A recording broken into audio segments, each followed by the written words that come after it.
नमस्कार दोस्तों, मैं हूं अजय चौधरी। आज आपके सामने फिर से एक नए वीडियो के साथ। और आज का जो हमारा वीडियो है वो फ़िलोसॉफ़ी से संबंधित है। और फ़िलोसॉफ़ी की जो फर्स्ट यूनिट है, फर्स्ट यूनिट का एक टॉपिक है वेद और उपनिषद। तो उस टॉपिक से ये आज का जो पॉइंट लिया गया है। और आरपीएससी के सेकंड ग्रेड एसएसटी में लगातार पिछले कुछ सालों में इस ईश्वरीय विकास वाली जो अवधारणा है, इसमें से एक क्वेश्चन वो निश्चित रूप से पूछता है, या यूँ कहिए कि आरपीएससी के फेवरेट क्वेश्चंस में से एक है ये जो ईश्वरीय विकास की अवस्था है। इसके साथ ही मैं आप सभी से ये कहना चाहता हूँ कि मैं लगातार वीडियो जो अपलोड कर रहा हूँ, आप उनको लगातार देखें, बार बार देखें। आप जितनी बार देखेंगे उतने ही अच्छे से आपके दिमाग में समझ में आएंगे और उतने ही अच्छे से आपको क्वेश्चन याद होंगे। क्योंकि एक एक वीडियो के अंदर मैंने बहुत कुछ समेटने की कोशिश की है। ज़्यादा से ज़्यादा आपको लाभ कैसे पहुंच सकता है उसका पूरा ध्यान रखा है। तो अगर आपको सच में वीडियो से लाभ उठाना है तो ऐसा नहीं करना है कि एक बार वीडियो को देखा उसके बाद उसको दोबारा देखा ही नहीं। एग्ज़ाम से पहले एक एक वीडियो को कम से कम 25-25, 30-30 बार तक आपको देख लेना है, फिर देखेगा रिजल्ट क्या रहता है आपका। तो इसका ध्यान रखें, बार बार रिवीजन करते रहें। और शुरू से लेकर के अब तक जितने भी मैंने वीडियो अपलोड किए हैं, कम से कम 80 वीडियो के आसपास होंगे। हर वीडियो को आप लगातार देखते रहें बार बार। और यही कारण है कि वीडियो मैं बड़े नहीं बनाता, क्योंकि एक एक घंटे के वीडियो बनाना मेरे लिए सबसे आसान है। मुश्किल होता है 10 से 15 मिनट के वीडियो में सब कुछ समेट के आपके सामने रखना। लेकिन मैं 10 से 15 मिनट की वीडियो आपके सामने इसलिए रखता हूँ ताकि आपको उसको बार बार देखने में समस्या ना हो। तो आप इस चीज़ का पूरा लाभ उठाएं। और आज का टॉपिक बहुत महत्वपूर्ण है, तो ध्यान से समझिए इसको। देखिए, वैदिक काल में ईश्वरीय विकास की अवस्थाएं कौन सी हैं। ये ईश्वरीय विकास जो मैंने लिखा है ये आपको समझाने के लिए लिखा है। यहाँ सही टर्म यूज़ होती है धर्म। वैदिक काल में धर्म के विकास की अवस्थाएं या धर्म के विकास की अवधारणा। लेकिन धर्म से यहाँ मतलब कोई हिंदू धर्म उससे नहीं है, यहाँ धर्म से मतलब ईश्वर से ही है। तो देखिए इसकी अवस्था कैसे है। सबसे पहली जो अवधारणा आई वो आई बहुदेववाद या अनेक देववाद। दूसरी है एकाधिदेववाद, तीसरी है एकेश्वरवाद और चौथी है एक तत्ववाद या एकवाद। इन चारों का यही क्रम है, यही सीक्वेंस है। सबसे पहले बहुदेववाद और सबसे अंत में एक तत्ववाद या एकवाद। तो देखिए बहुदेववाद के या अनेक देववाद क्या है।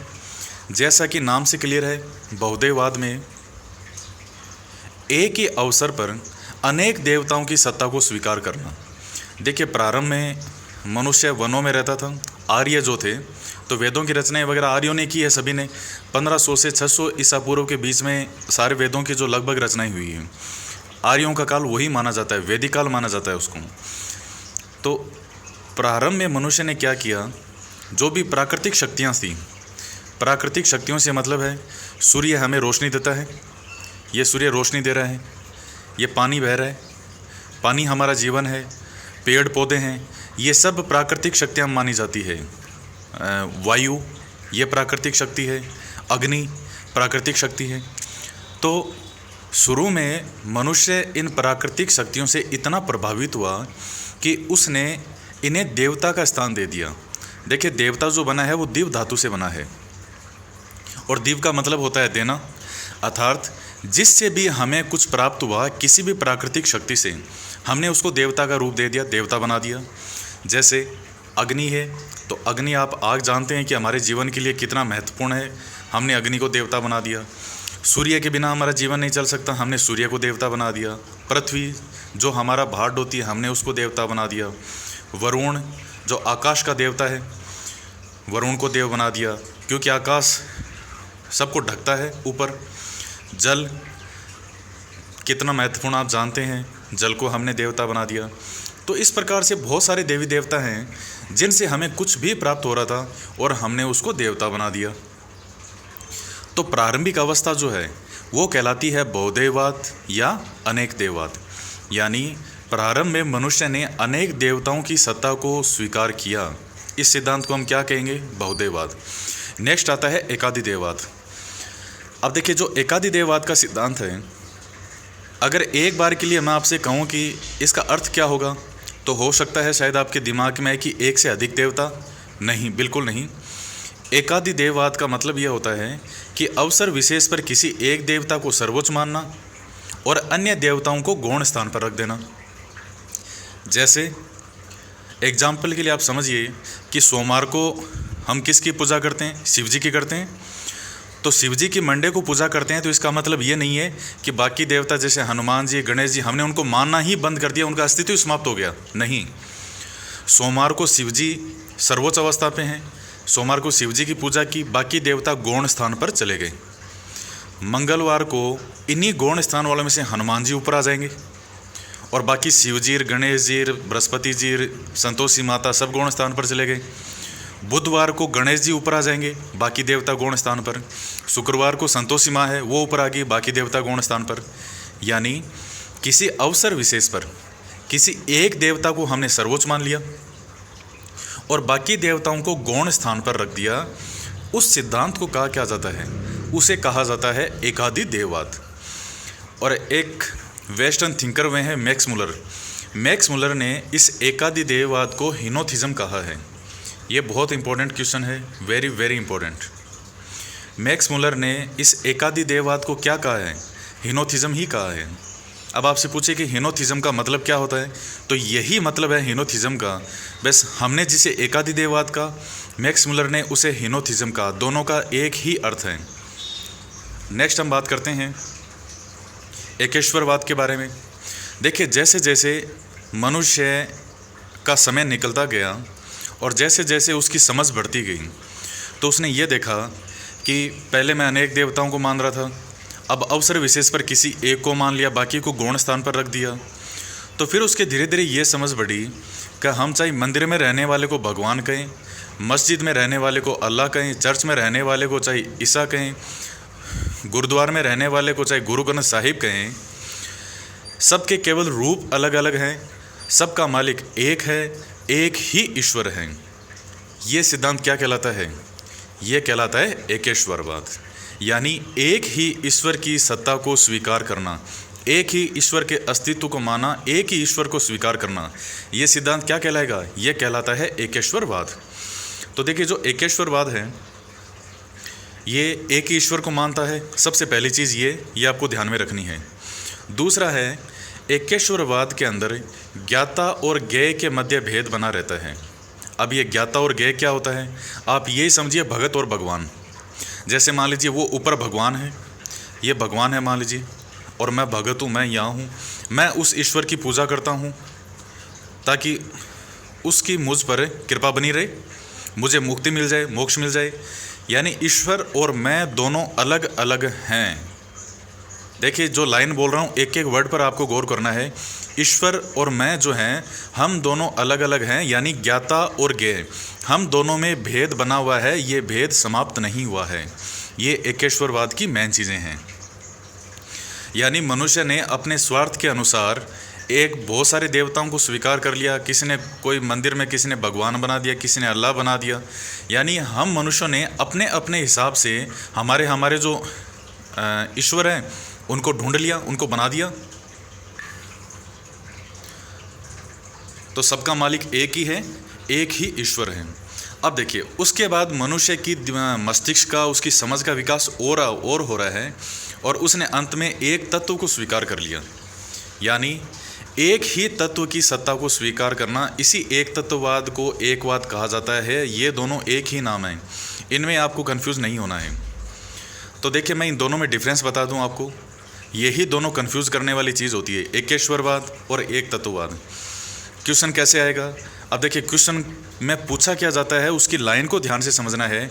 एक ही ईश्वर की सत्ता को स्वीकार करना, और ये चारों सिद्धांत के नाम आ जाएंगे तो आपका कौन सा टिक मार्क करेंगे? एकेश्वरवाद।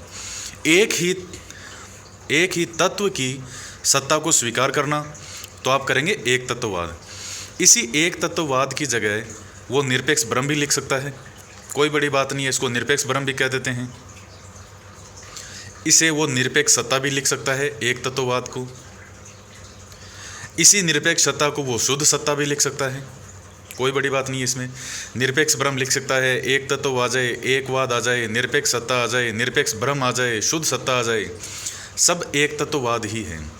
यानी ये कहा गया है कि ईश्वर के रूप में तो हम उसको बांध रहे हैं, हम एक कल्पना करें कि ये एक ईश्वर है जिसने सारी सृष्टि बनाई है, लेकिन एक तत्ववाद केवल एक तत्व की बात कर रहा है। ये एक प्रकार से इस ईश्वर की भी सर्वोच्चता है। एक तत्व है, वो अपने आप में एक संपूर्ण तत्व है, उसे कहा जाता है एक तत्ववाद। एक तत्व की सत्ता को स्वीकार करता है। हम इसकी व्याख्या नहीं कर सकते कि जैसे शंकराचार्य ने जो एक तत्ववाद है इसको ब्रह्म का है, और शंकराचार्य इसके सबसे बड़े समर्थक माने जाते हैं एक तत्ववाद के। तो शंकराचार्य ने ब्रह्म की व्याख्या भी कैसे की है? नेति नेति कह के व्याख्या की है। नेति नेति से मतलब जब इसकी विशेषताओं को बताने के लिए बात आए तो हम इसकी ये विशेषता नहीं के रूप में करेंगे, केवल ये ही नहीं, केवल ये ही नहीं, केवल ये ही नहीं, यानी इतनी विशेषताएं हैं कि केवल ये ही नहीं है, यानी और भी है। तो इनकी विशेषताओं को बांधा नहीं जा सकता, वो कहा गया है ब्रह्म को। तो पहली बात तो होगी एक ही तत्व की सत्ता को स्वीकार करना, और दूसरा मैंने एकेश्वरवाद में आपको यह बताया था कि ज्ञाता और ज्ञेय के मध्य जो भेद बना रहता है, और यहाँ ज्ञाता और ज्ञेय के मध्य जो भेद है वो समाप्त हो जाता है। यानी ये जो मनुष्य है, यानी ये आत्मा है, और ये मान लीजिए ब्रह्म है। तो जो महावाक्यों में कहा गया है अहम ब्रह्मास्मि, यानी मैं ही ब्रह्म हूँ, तो यानी ज्ञाता और ज्ञेय के मध्य जो भेद था वो भेद समाप्त हो जाता है। शंकराचार्य इसका एक एग्जाम्पल देते हैं। पहला तो एग्जाम्पल ये देते हैं कि जैसे मान लीजिए सूर्य है, इस सूर्य के आगे काले बादल आए, इन काले बादलों के आते ही एक बार जो सूर्य का प्रकाश है वो ढक गया, तो हमें यूँ लगता है कि सूर्य नष्ट हो गया। बाकी हम तो ये जानते हैं, लेकिन मान लीजिए कि एग्जाम्पल के तौर पर कहते हैं, लेकिन ये नष्ट नहीं हुआ है, ये सिर्फ एक बार इसको अंधकार समझिए। काले बादलों के आवरण के आगे ये सूर्य ढक गया, जो ही काले बादल सूर्य के सामने से हटे फिर से रोशनी हुई और फिर से सूर्य प्रकाशमान हो गया। उसी प्रकार से जो मनुष्य है, ये मनुष्य की आत्मा है, जब इसके आँखों के आगे अज्ञान का आवरण आया, अज्ञान का अंधकार का आवरण आया, तब उसको लगा कि मैं तो बंदर में पड़ा हुआ हूँ, और जो ही इसके ज्ञान के द्वारा इसके आँखों के आगे से ये अज्ञान का आवरण हटा और इसको ये ज्ञान हो गया कि अहम ब्रह्मास्मि, यानी मैं ही ब्रह्म हूँ। यानी एक तत्ववाद में ज्ञाता और ज्ञेय के मध्य भेद समाप्त हो जाता है। जैसे शंकराचार्य इसका एक एग्जाम्पल देते हैं और देते हैं कि एक बार एक शेर का बच्चा था, वो अपने शेरों के साथ से बिछड़ करके और जो बकरियां होती हैं उन बकरियों के साथ में मिल गया। वो उन बकरियों ने देखा कि छोटा बच्चा है, उन्होंने उसको पाल लिया। अब जो जैसा है वो वैसा ही पालेगा उसको। बकरियों ने उसको अपने हिसाब से ही पाला। उसको खाने में क्या खिलाती है? घास खिलाती है, अपने साथ साथ उनके साथ पानी पीता है। धीरे धीरे बड़ा हो रहा है वो। कोई भी लोमड़ी भी अगर दूर से भागते हुए आती है बकरियों को खाने के लिए, शियार आता है या कोई भी दूसरा जानवर आता है, सारी बकरियां भागती है, वो शेर भी भागता है। धीरे धीरे जो शेर है वो फुल बड़ा शेर बन गया। अभी भी बकरियां क्या करती है? बकरियां जोर से मिमियाती है, शेर भी मिमियाता है। दहाड़ना तो जानता ही नहीं है वो।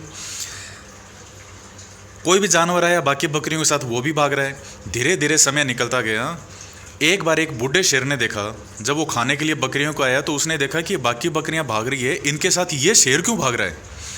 कहते हैं कि उस बूढ़े शेर ने उस शेर को पकड़ा और उस शेर के प्राण निकलने जाए। वो शेर सोचे कि आज तो मैं मरा। इसको लेकर के वो बूढ़ा शेर गया तालाब के किनारे, ये पानी है, तालाब के किनारे ले जाकर के, और बूढ़े शेर ने उस जवान शेर को ज़बरदस्ती उसकी शक्ल दिखा रहा। अब जवान शेर डर के मारे अपनी आंखें नहीं खोल रहा। फिर उसने उसकी आंखें ज़बरदस्ती खुलाई और कहा कि इसमें तेरी शक्ल देख और मुझे देख। जब उसने देखा थोड़ा थोड़ा उसका डर दूर हुआ कि ये मारेगा तो नहीं। फिर देखा कि तू और मैं एक जैसे दिखते हैं, और तू है क्या? शेर है तू। इन बकरियों की तरह क्यों पीछे पीछे भाग रहा है तू? और तू क्या खा रहा है? घास। तब उसको पकड़ के उसने कोई जानवर पकड़ा और उस शेर को खिलाने की कोशिश की, लेकिन उसने आज तक कभी मांसाहारी जैसा कुछ नहीं खाया था, वो खा नहीं पाया। थोड़ी देर के अंदर खाते खाते उस शेर की जो ओरिजिनल क्या था, वो वास्तव में था क्या, वो शेर था, और शेर एक मांसाहारी है। पहली बार तो उसको खाने में बहुत जोर आया। थोड़ी देर के अंदर ही उस शेर की जो वास्तविक प्रकृति थी वो जा गई, और अब उसको वो मांस बहुत अच्छा लगने लगा, प्रिय लगने लगा। और अब उस शेर ने उसको दहाड़ के बताया कि अब तू मेरी तरह दहाड़ के देख। और फिर उसने जो दहाड़ मारी, उसकी गर्जना से पूरा जंगल हिल उठा। यही शंकराचार्य एग्जाम्पल देते हैं कि जिस तरह उस शेर के जवान शेर के आगे आँखों के आगे अंधकार था, उसको लगा कि मैं तो बकरी हूँ, और जो ही उसकी आंखों के आगे से अंधकार दूर हुआ और उसको एहसास हो गया कि हाँ मैं शेर हूँ, वैसे ही ये जो मनुष्य है, ये आत्मा जो है, ये अपने अज्ञान के कारण समझता है कि मैं बंधन में पड़ा हुआ हूँ। लेकिन जिस दिन इसकी ज्ञान के द्वारा इसकी आंखों के आगे से अज्ञान हटा और इसको एहसास हो जाता है कि मैं ही ब्रह्म हूँ, और ज्ञाता और ज्ञेय के मध्य भेद समाप्त हो जाता है। वृहदारण्यक जो उपनिषद होता है, वृहदारण्यक उपनिषद के अंदर ये महावाक्य दिया गया है, अहम ब्रह्मास्मि। जैसे 4 महावाक्य हैं मेन। पहला है तत्वमसि, तुम ही ब्रह्म हो, अहम ब्रह्मास्मि, मैं ही ब्रह्म हूँ, अयम आत्मा ब्रह्म, यह आत्मा ही ब्रह्म है, प्रज्ञानम ब्रह्म, ज्ञान ही ब्रह्म है। इस पर कभी बात करेंगे। तो ये देखिए, ये मेन चीज़ें हैं। और इसी एक तत्ववाद के सबसे बड़े समर्थक कौन है? शंकराचार्य। और जो नासदीय सूक्त है, आप ध्यान में रखिएगा, जो नासदीय सूक्त है, उस नासदीय सूक्त के अंदर इस एक तत्ववाद का वर्णन मिलता है। दूसरा एक वेस्टर्न थिंकर हैं जिनका नाम है स्पिनोजा।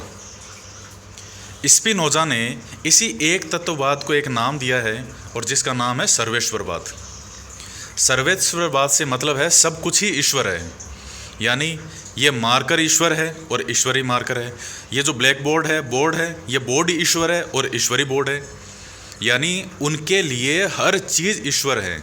यानी हम कह सकते हैं कि जो स्पिनोजा है, स्पिनोजा ने जगत के बीच में, या जगत को प्रकृति कहिए, और ईश्वर के मध्य एकात्म संबंध स्थापित किया है कि ये दोनों एक ही हैं। इनके मध्य एक रूपता को स्थापित करते हैं। कौन? स्पिनोजा। तो ये मेन चीज़ें थी, और इस टॉपिक को आपको याद करना है। अब पिछले सालों के जो आए हुए क्वेश्चन पेपर हैं उनको सोल्व कीजिएगा। इस टॉपिक जो मैंने आपको समझाया, इससे एक भी क्वेश्चन आपका इस टॉपिक से बाहर नहीं जाएगा। सारी चीज़ें मैं इसके बारे में समझा चुका हूँ। और नेक्स्ट टाइम में जो मैं फ़िलोसफी के मॉडल टेस्ट पेपर लगातार अपलोड कर रहा हूँ, उसके अंदर आपको दूंगा मॉडल टेस्ट पेपर में इसके क्वेश्चन। तो देखिएगा, आपका एक भी क्वेश्चन गलत नहीं होगा। और आप नीचे जो भी करते हैं कमेंट, सारे कमेंट पढ़ता हूँ मैं, सबके कमेंट पढ़ता हूँ, आप सभी के कमेंट पढ़ता हूँ, और विश्वास रख वीडियो मैं अपलोड करूँगा, चाहे वो जीके से संबंधित हो और चाहे वो आपके एसएसटी से संबंधित हो। हर टॉपिक पे धीरे धीरे वीडियो अपलोड होते जाएंगे। तो और दूसरा, अगर आपने अभी तक चैनल सब्सक्राइब नहीं किया है तो सब्सक्राइब ज़रूर करें, ज़्यादा से ज़्यादा वीडियो को लाइक करें, ज़्यादा से ज़्यादा शेयर करें, ताकि सभी को इसका बेनिफिट, सभी को लाभ हो सके। और मिलते हैं हम नेक्स्ट वीडियो में एक नए टॉपिक के साथ, एक नए मॉडल टेस्ट पेपर के साथ। तब तक के लिए धन्यवाद।